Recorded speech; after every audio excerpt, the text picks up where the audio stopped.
Comprendre la Bible est, la plupart du temps, assez compliqué si l'on ne respecte pas certaines conditions. De ce fait, mal comprendre un passage biblique, c'est transmettre un faux message.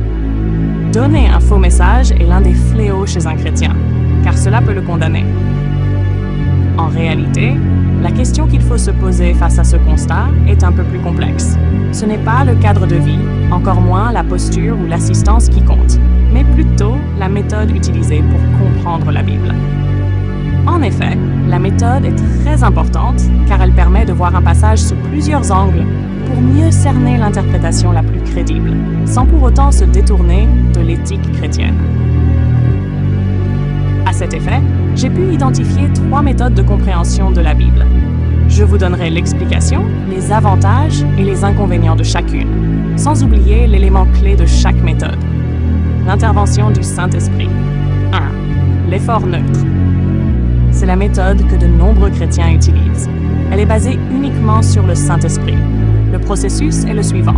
Le chrétien prie, lit le passage biblique, puis attend l'aide du Saint-Esprit pour l'explication.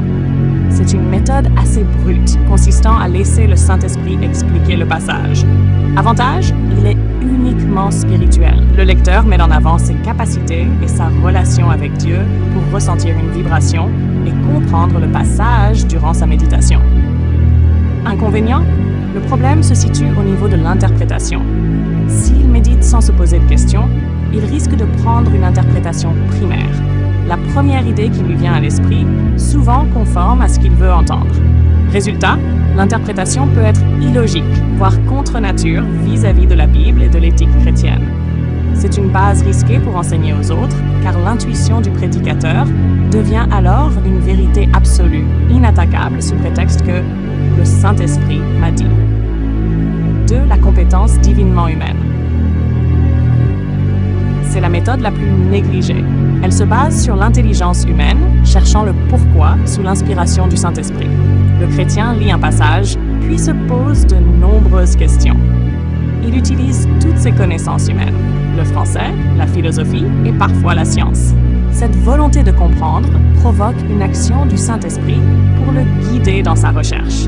Avantage, elle permet de trouver une interprétation logique, réalisable et respectueuse des normes chrétiennes. Inconvénient, la surinterprétation. Trop d'idées peuvent créer une confusion. Pour éviter cela, il faut savoir regrouper les idées qui se ressemblent pour garder une cohérence.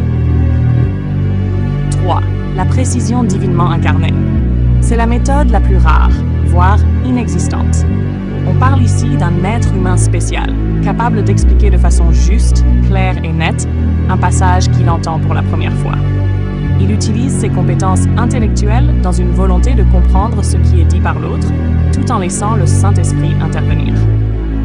Une fois le puzzle assemblé en un instant, il donne une explication si précise qu'on pourrait croire qu'il se trompe, alors que le Saint-Esprit le guide dans son introspection.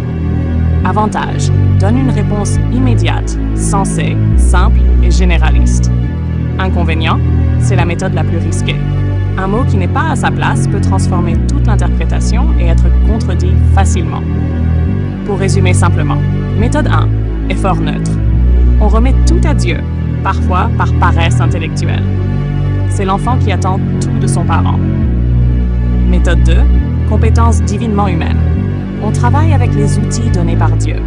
L'intelligence, c'est une démarche de co-création, comme un étudiant ou un ouvrier. Méthode 3, précision divinement incarnée. Le travail de la méthode 2 est devenu si naturel que l'esprit l'utilise instantanément. C'est la méthode du maître ou du sage. Quelle méthode se rapproche le plus de la compréhension claire de la Bible? Selon ce constat, les utilisateurs de la méthode 1 s'opposent souvent à ceux des méthodes 2 et 3 par pur zèle, ignorant que Dieu nous a donné le pouvoir de comprendre.